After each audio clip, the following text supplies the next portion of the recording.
What's good people? Vets, let's talk. We got some special guests in front of the formation today. Sergeant Major Michael Salazar and Sergeant Major Nate Marion. How you guys doing today, my brothers? Doing good, Don. Doing good. That's good, man. Y'all looking pretty young out there. What, like 30 and 28? Nate 28 and Mike 30? Yeah, 32. Yeah. Yep. I'll take that. That's about right. And we're going to be talking about compliance versus commitment. You know, I like to kind of see it as the chicken and the pig. You know, the chicken, like during breakfast, what does it provide? The egg. You know, it's a process of what it does. It checks the block. You know, when you're working for somebody, you have to comply. They're going to do what you have to say, and they're going to check the blocks, and they're going to go their way. But commitment, like the pig, is sacrificed all. It gave everything, you know, sausage, bacon. It's all about the commitment. But I'm going to give some definitions here. Compliance, the action of fact or of complying with a wish or command. Being compliant means you act based on the leader's potential power. Commitment, the state or quality of being dedicated to a cause. Being committed means you are willing to act for a higher purpose, sometimes greater than you. So to whichever wants to start first, what does that mean to you? Like in your opinions, your words, not going off of the question, but the reason we're here is to talk about compliance and commitment. Shoot. I mean, so I believe that to me, I use it as a time frame. So compliance is something, it's a short term. I need this to happen. I need it to happen now. In a police officer, you know, you use a compliant technique until they comply. Then you release the technique. You know, commitment is long term. It's, you know, I'm with you. I'm a part of it. I believe in it. And so there's times and places for both of them. But I think honestly, now that I'm on the retired side of everything, I can honestly say that the military has some leaders that would rather be very compliant, and that's how they act on a daily basis. And that's what hurts soldiers and why they don't commit themselves to the Army for longer terms. Nate, you want to? Yeah. So, you know, I was doing some research, and lo and behold, in our own doctrine in the Army, ADP 6-22, Chapter 5, honestly, it covers it using compliance and commitment. And I kind of laughed at it. So I'm like, well, I can't really complain anymore about the old leaders I had that just, like, you know, driving you, pushing you to get things done without really the why, or, you know, the why and what's this going to produce. So what I look at it is kind of like what Mike was saying, but to add a little bit more from my aspect, you know, compliance is, you know, it's not so much of bending the knee, if you will. It's just like, here's what you have to do. I think Bill Belichick always said, like, do your job, nothing more, just do your job, right? And then where that net ties into the commitment part is, as you're doing that collectively or individually, you're gonna, if you go, it will shape into commitment because the leader's investing in you over time and all that stuff.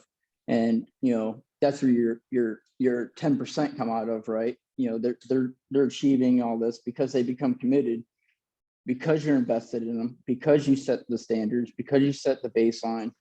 And then, you know, the ones that will remain in the compliance phase, you know, they'll still do their job for the most part. You're just not going to get a lot more out of them. And that's just fine, because the key thing is we all get on the baseline of, we're going to start from here, doing our job. And out of that, you know, the commitment comes. And it just goes back to, I think, just leader involvement, you know, just helping that subordinate to achieve goals. In my personal experience, that's where I've gotten the most commitment is, hey, oh, Miriam is let me give time off, go to college or whatever. And I know you all have probably seen the same thing. The ones you kind of invest in, you see more of a commitment come out of versus the ones you try to invest in, they just shake you off. So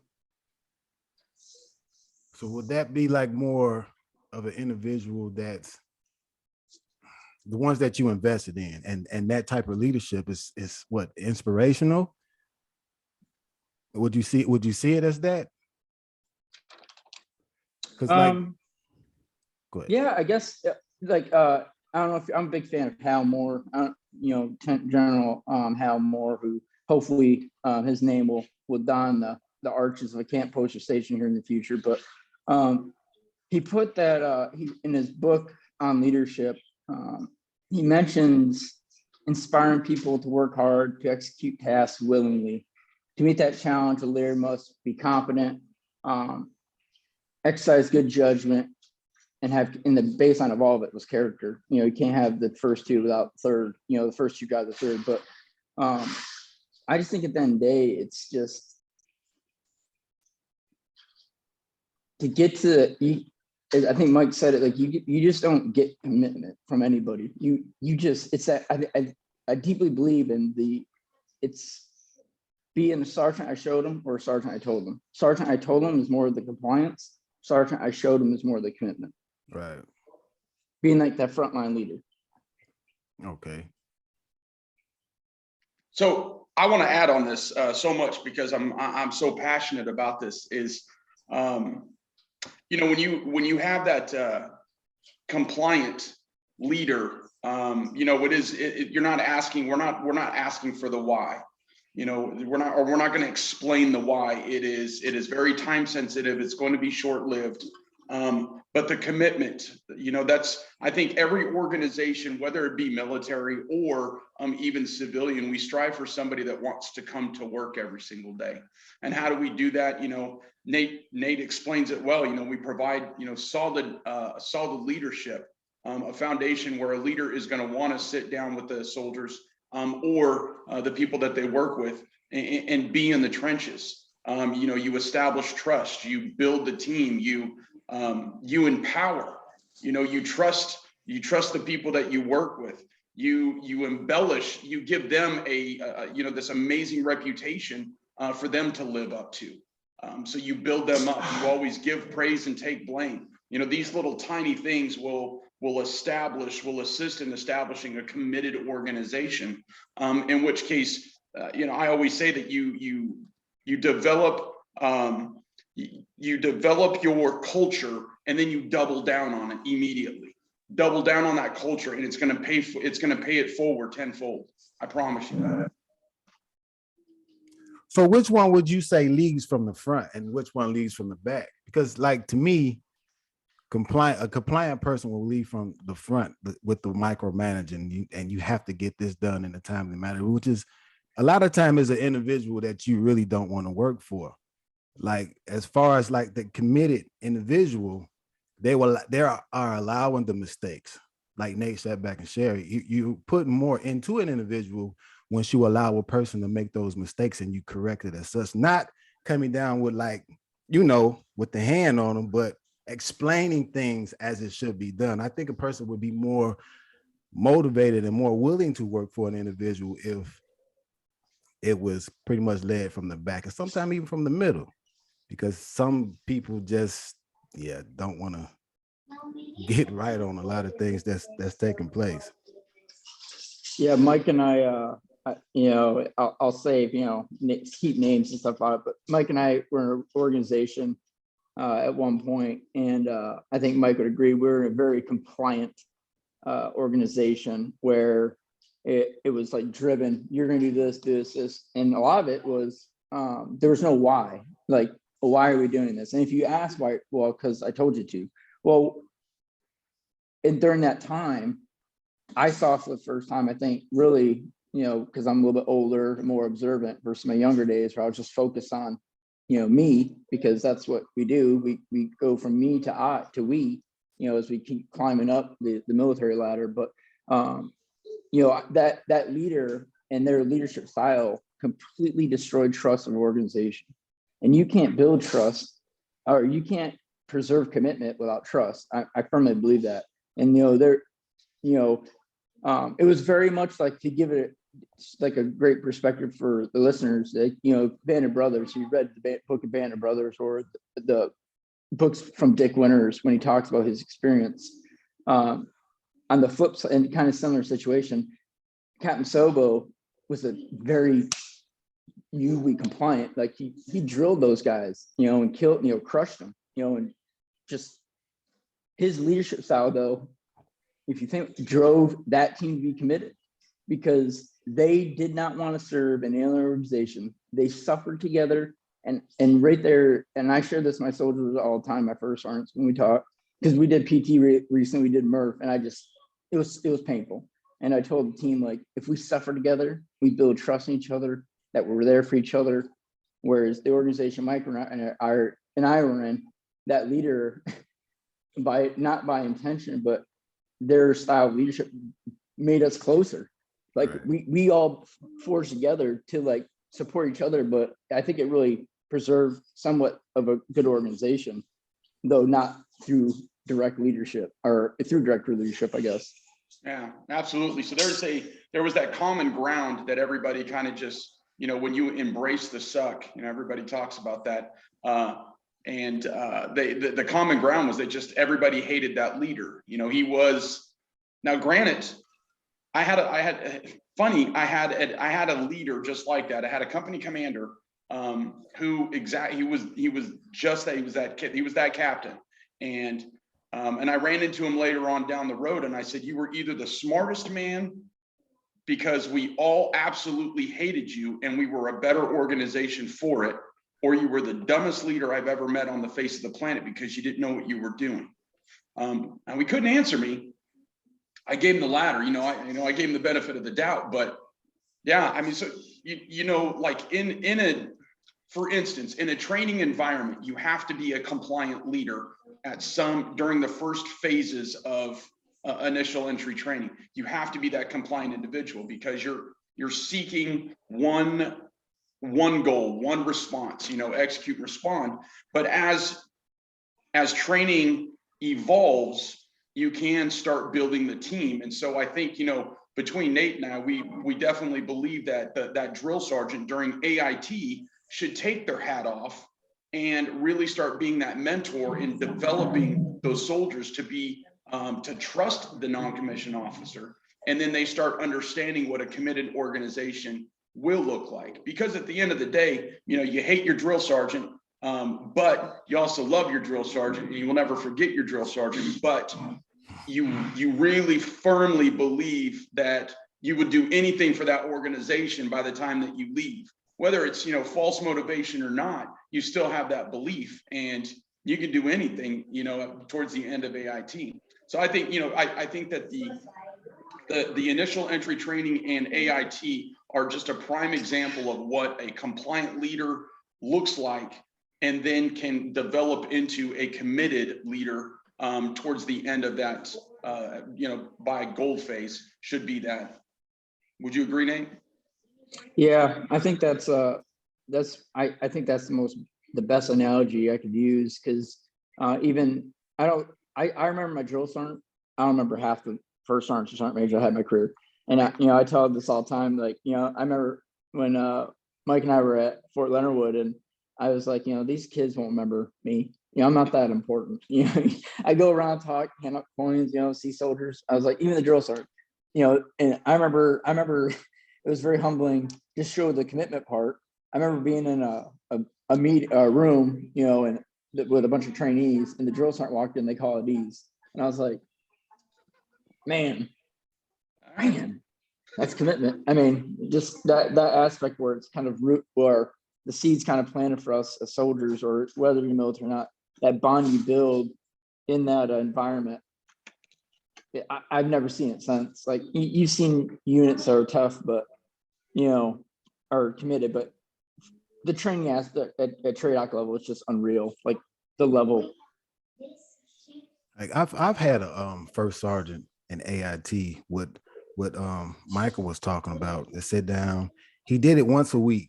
Sometimes he did it twice. He sat down, took his hat off, and he gave motivational speeches. And that showed me that at that time that the military was about more than just putting out direct orders.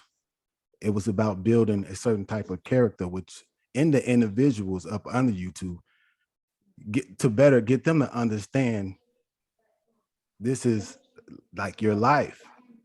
This isn't just a job. This is a commitment. Even though some people they go into the military one way a lot, just, looking for the paycheck, looking for some type of power trip. But these are our kids, 17, 18, coming in the military, and it has to be nurtured, because a lot of these kids really don't know what life actually has to offer. But that first sergeant came in and he spoke to us as people, even though we followed the lines of the rank, but at the same time, he took that hat off and he shared a lot of stories with us, and he motivated the hell out of us. Yeah.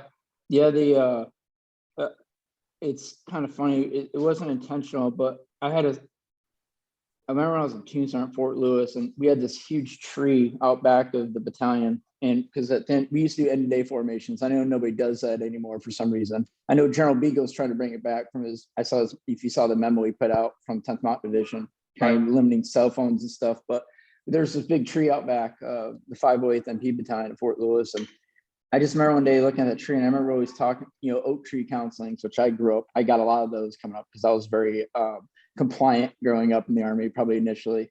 And I used to go to that tree every Friday, and I bring the soldier, and we just have a conversation like, hey guys, did great, blah, blah. And anybody that probably served with me during that time will probably say like, that had more meaning to it than anything I probably have done in my career, seeing the impact of commitment that came out of those conversations. Kind of like Monday we're going to come in, we're going to dominate training, we're doing this. And it wasn't by design. It wasn't like, and trust me, I don't do anything perfect, but it was just a very lucky feeling that I had as a leader and implemented that paid huge dividends. And to your point, it was taking the rank so much off. It was just, hey, like Nate, soldier to soldier, let's talk, about life. And the taking the hat off part for the drill sergeants, and Mike knows this, we went through this phase at Fort Leonard Wood when they stopped all the shark attacks and stuff, and we're trying to change the culture of how we do things. The drill sergeants, it was hard for them to grasp. They're like, no, like, what do I do? I'm like, no, you're doing nothing you wouldn't do in a line unit. It's the same thing, so. It is, there is, and I think we're diving right into the great thing about relationships, which I think is important for every leader. General Valesky, he was Colonel Valesky back when he was brigade commander for 3rd Brigade back in 1st Cav. And he used to say, you got to get personal with your personnel.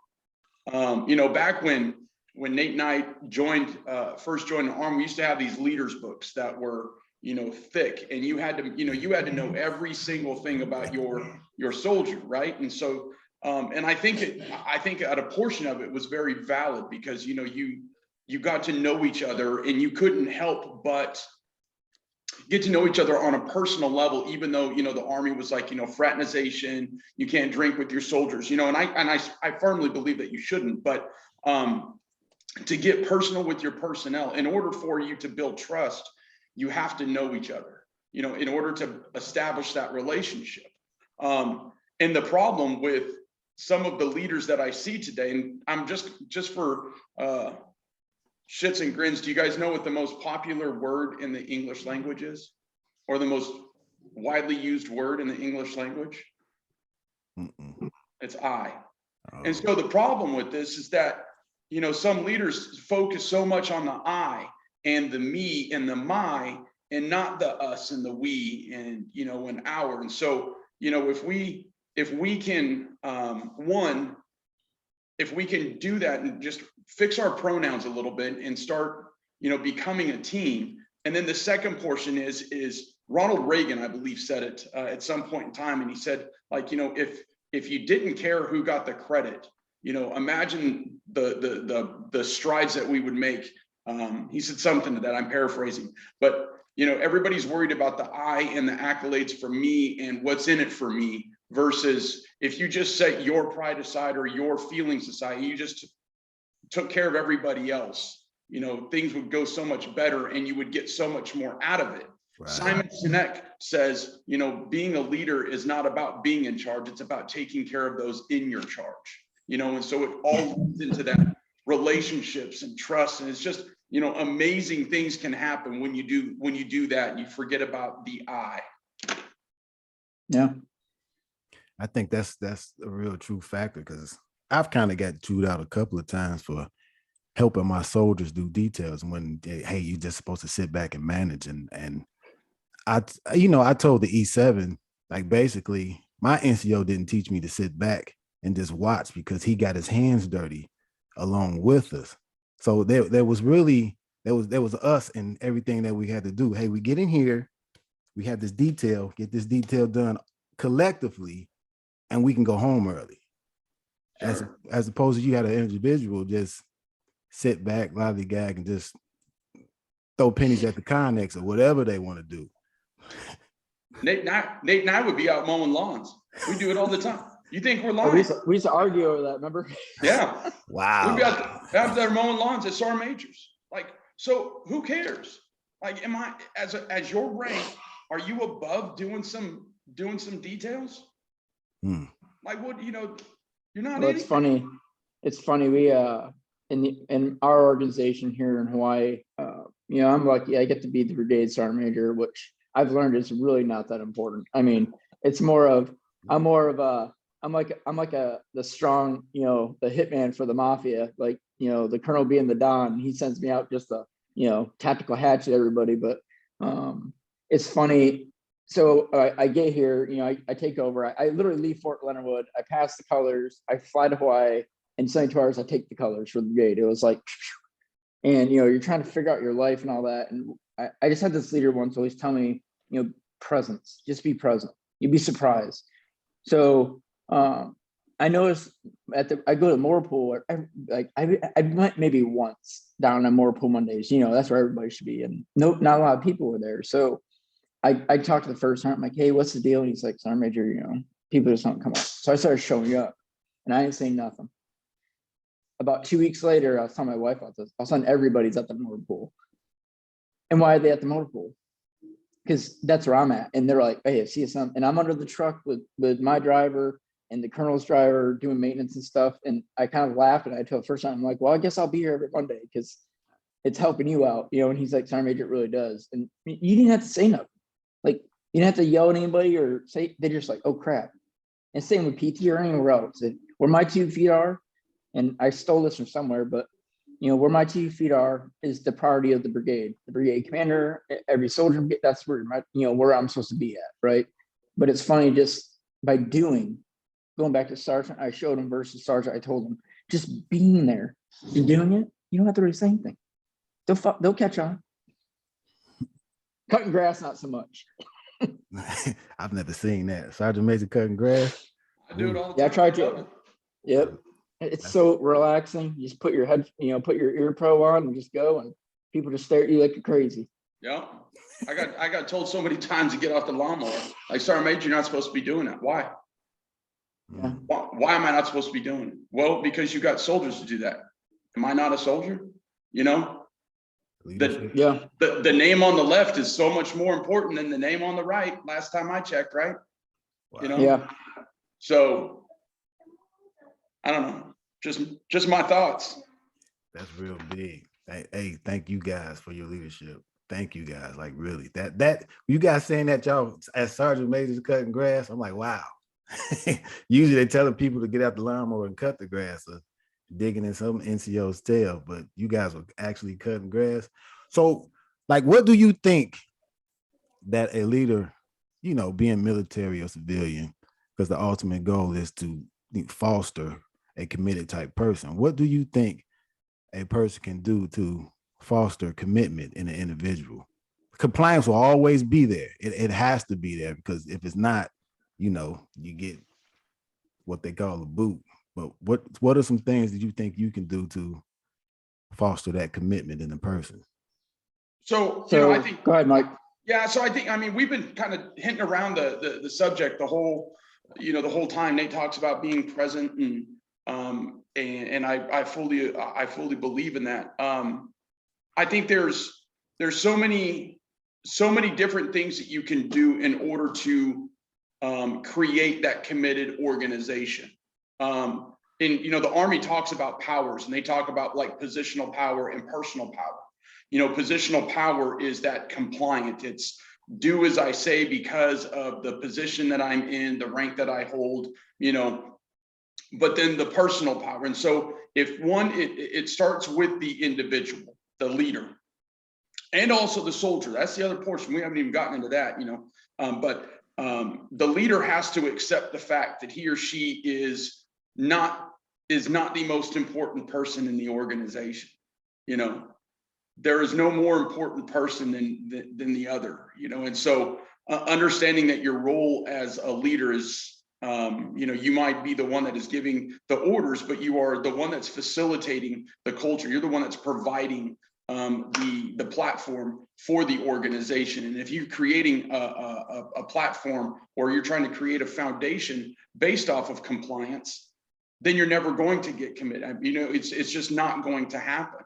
There's a book that was written back in the 1950s. I think it was like 15/6 by a guy named Andrew Carnegie. It's called How to Win Friends and Influence People. And there's some things on there that just blew my mind about like leadership, and this is back in the 1950s. And I'm going to read a couple of things from this. And so it talks about begin with praise and honest appreciation. Call attention to people's mistakes indirectly. So often we will choose somebody out in front of everybody.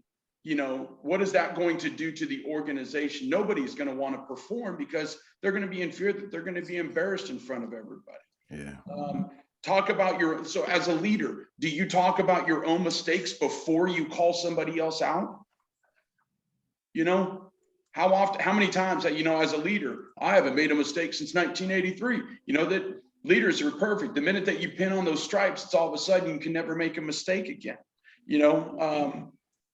There's so many things, that you can do to provide that platform and that foundation to get that committed organization. But it starts with the leader. Right. The leader has to be right. And that starts from the get-go. It starts with Nate, and down to the battalion sergeants major and the first sergeants, and all the way down. And if they're not trained properly and they're not committed to the organization, then there is no way that they can create one below them. Yeah. The only thing, one thing, I know, I can honestly say I don't have anything, perfect, I see a lot of, I know Mike knows I despise this, but like, the leaders that go on Facebook and talk about you gotta be this, or this. And I've always refrained from that. That's why you don't see me on this type of medium. I've only done like 2, I think. This is my second one, but it's just because like I'm vulnerable too. Like I'm not gonna do everything perfect. And I don't ever want to come across as, oh, Miriam said this, but because I'm very cognizant of I can have a bad day.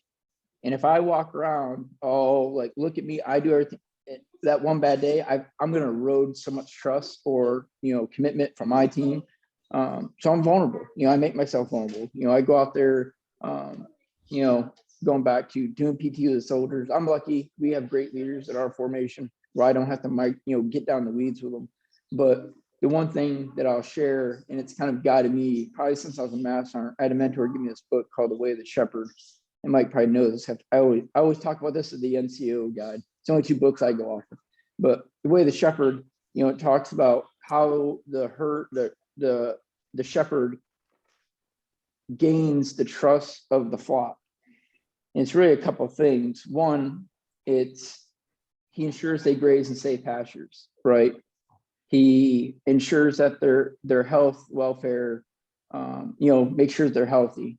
And 3, his presence, even on bad days, in the bad weather, in the hot days, in the cold, the leader's presence with the flock generally gets them to follow And it's because those simple things, you know, providing safety, health and welfare, and presence, you know, being engaged. And it's kind of funny. And when I read this and I was trying to figure my life out to be better, best I could, I was like, that's basically what an Army sergeant does. You know, once you pin on the stripes, those three things are really what you're supposed to do. Besides the training part, add in the training part for, you know, whatever mission. But The Way of the Shepherd, though, is such a great book for young. It's very thin, it's small, but it's such a great book to give to young soldiers to kind of like start building their minds and repetitions, to understand, to get in line with how we as soldiers use compliance and use these things like the be, no, do, and you know, professionalism, presence, all these other things that really that I think set the conditions for the commitment phase. But like as I think Mike said it earlier, but the one thing I keep noticing when I read all these articles on confidence and commitment, whether in the civilian world or the military world, was time. You need time, you know, and you know, you and I, all three of us know we've been in units where you really see it start if you put in the work near the end and you set the conditions for the next guy or gal. And it's really that's a huge factor. It's just the time you put in time. Yeah, that time is big. I think fostering certain things as far as having a vision for the organization will do a lot for the person. You know, it's like a process. Like you come in thinking a certain type of way and you really don't know what's going on. You looking at an individual, like, you know, sometimes like the introduction to the military can leave a bad taste in your mouth, or the introduction to the military can leave an outstanding taste in your mouth. Like, this is an individual that I would like to follow and be like that first sergeant I was talking about. He had a vision for the organization, not only for the organization, he had a vision for himself. And I think that's real big. Like, what do you see yourself doing? Like creating a routine. I think a lot of that has a lot to do with that commitment part, that routine, that like dedicating yourself to some things. It's like the vulnerability you said, that creates trust within the people up under you. But that routine brings about dedication, because sometimes you may not feel like saying a thing to your soldiers. You may feel bad. You just, like you say, like, man, I don't want to deal with this. Like repetition, constantly like repeating, doing things that you really don't want to do. And that's part of the compliance part. Be fearless. Don't be afraid to make mistakes, because you're going to make them. Your soldiers are going to make them. You like, and these mistakes that you make and you see your soldiers make, you've already made them. Just explain to them it's okay and we can fix it. Absolutely. So, you know, we talk about, you know, like accountability is the strongest form of love.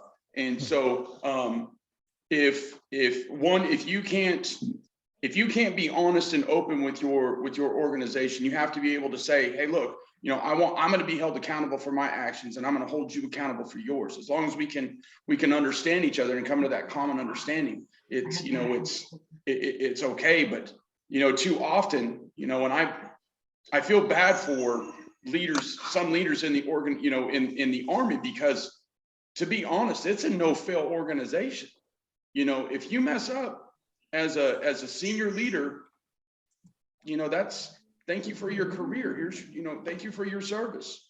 If it's egregious enough, but you know, we're in such a no-fail organization where a counseling statement or, you know, something, a GOMAR is a career ender. You know,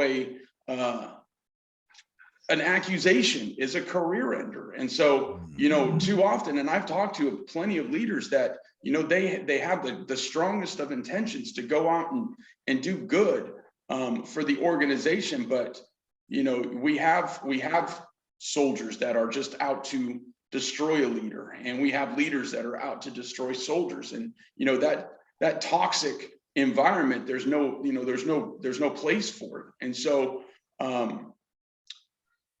I guess it's just, you know, if you can start that foundation, if you can start that organization off on the right foot and you continue to build, and you have leaders, you know, Nate's got great leaders in his organization, At the organization I was at, I had great people, and understanding the other part is because I'm not important, I never really was, but I don't, I'm not the end all be all, and Nate isn't the end all be all. We're not really important. We have to give that torch to those team leaders and those squad leaders, let them develop those soldiers. We don't do it anymore. We develop, junior sergeants major. We develop first sergeants, we go 2 down. And so those are the people that we're developing now. We're not down in the trenches as much as we want to be, even though we would do it every single day. We still have responsibilities that require us to be there. But I don't know, it starts with a foundation, man. You got anything to add to that, Nate? I think kind of what when you talk about the one, Mike talked about foundation, and I just when I'm trying to figure out what to bring to this conversation with the compliance commitment. I know I harp on time and presence, all these things, but one key word I saw in the definition, whether you go on a leader economic site or ADP 6-22, compliance, they said it's based on like positional power. You will do this, left and right limits, the basic rules and standards for any organization, whether you're military or you work for a Fortune 500, left and right limits, what you can and can't do. But the key word, the willingness, being willing, willing and able, or unwilling and able, and I found like, great, one thing I wanted to bring when I came here was to win. I wanted to win everything. Because Hal Moore always said, we're in a profession, we don't do second place. Like kind of what Mike was saying, we train to fight and win our nation's wars. And, Hal Moore had this thing, and I just thought it was so appropriate. And I saw this in one of the first sergeant unit areas. The first sergeant was showing me like this gym they just put in, like they raised their own money. It was great, and it's going to pay off huge dividends because the soldiers see it, that unit's investing in them. But they had all these trophies displayed in their coffin, they call it. And I was like, are those all first place trophies?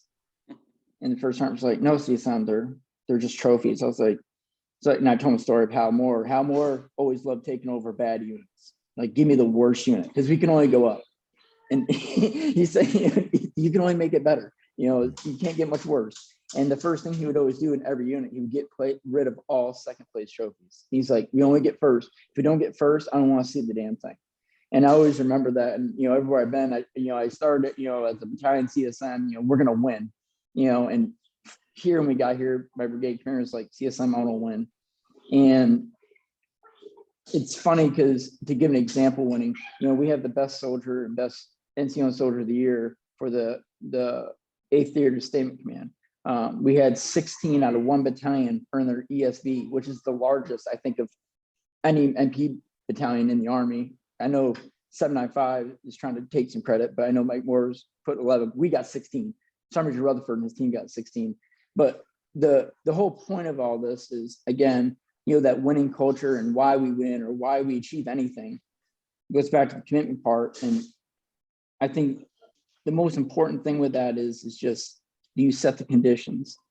Just setting those conditions and just being present. And the last thing I'll say is this. We had a situation here. We have all these MPs on the gates, right? They work the gates at any camp, post, a station. And we had this huge issue with gate runners. And the colonel calls me one day, it's a Saturday, I'm getting up, getting ready to go to the gym. He's like, CSM, I need you to go down to the gates, find what's going on. So I went down there, I ended up working the whole shift with the soldiers. What's funny is during that shift, the SOG showed up, checked on the soldiers, see if they wanted food. The commander, all these people were coming out. And I looked and I was like, this normal happen. He's like, no, CSM, they know you're out here. And I was like, that's weird. So, I sneak out these gates and all that. It just kind of, I don't know where I was going with, but the biggest thing was just the presence being out there. Like, it started getting people's attention. And from now on, the biggest thing was, do they look right at the gates? And that's where I was going with it. My biggest thing is, when somebody comes on Schofield Barracks, does the MP look the standard? And only had to bring it up twice, and now they're looking good. I guess the point of all this is I'm getting commitment, One, because of presence, and two, because I set the standard. Okay.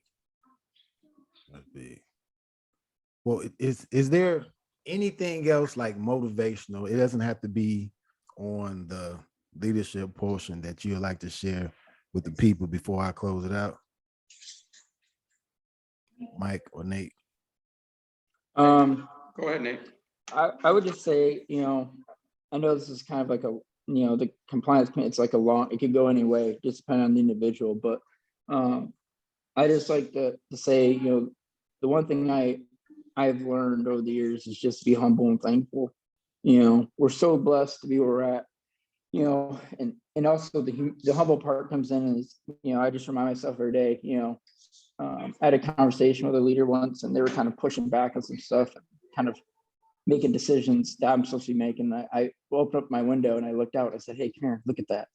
And I was like, "You see that? My name's on the sign. So that means I'm in charge, right?"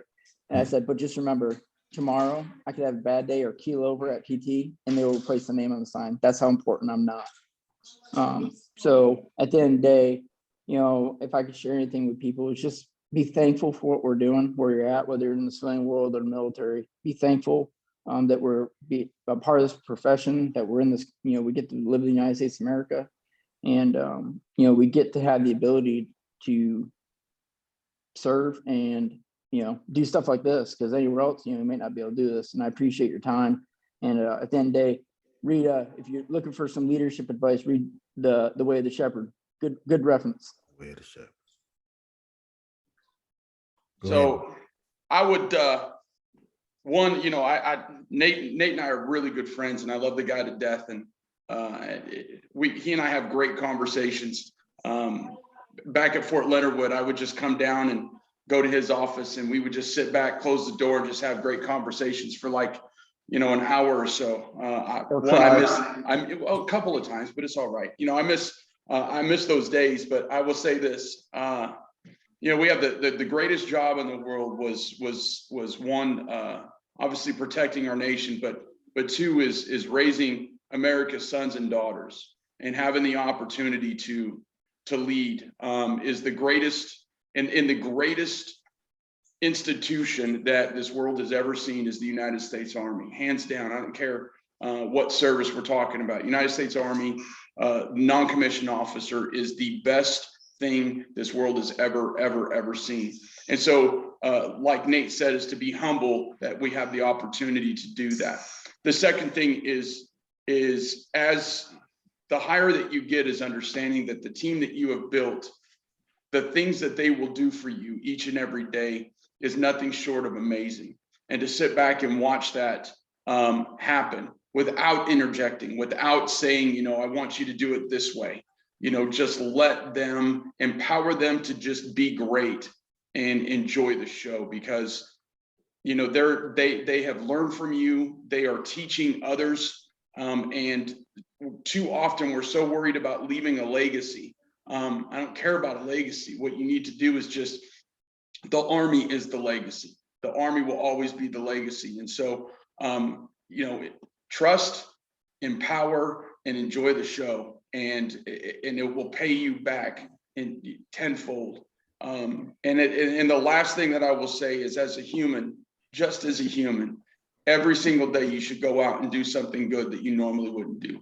Be good to others, be honest and good to others. And you don't do it for the reward. You do it because it's just the right thing to do. That internal feeling for doing something good is nothing. You can't, it's irreplaceable. So be good. That's what I would say. Thank you guys for that. I got a quote from Peter. I know I'm gonna mess this last name up. Peter Saget. Yeah, there is a world of difference between compliance and commitment. The committed person brings energy, passion, and excitement that cannot be generated by someone who is only complacent, even genuinely complacent. The committed person doesn't play by the rules of the game. He is responsible for the game.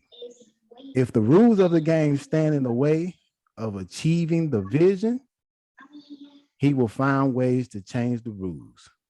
A group of people truly committed to a common vision is an awesome force, and that's the Army. Hey, I stand by that. Like that. Hey, I thank you guys, man. I really appreciate you guys for sharing a lot of things, knowledge wise, because you guys been in a position, you guys been in the Army probably more than 15, 20 years.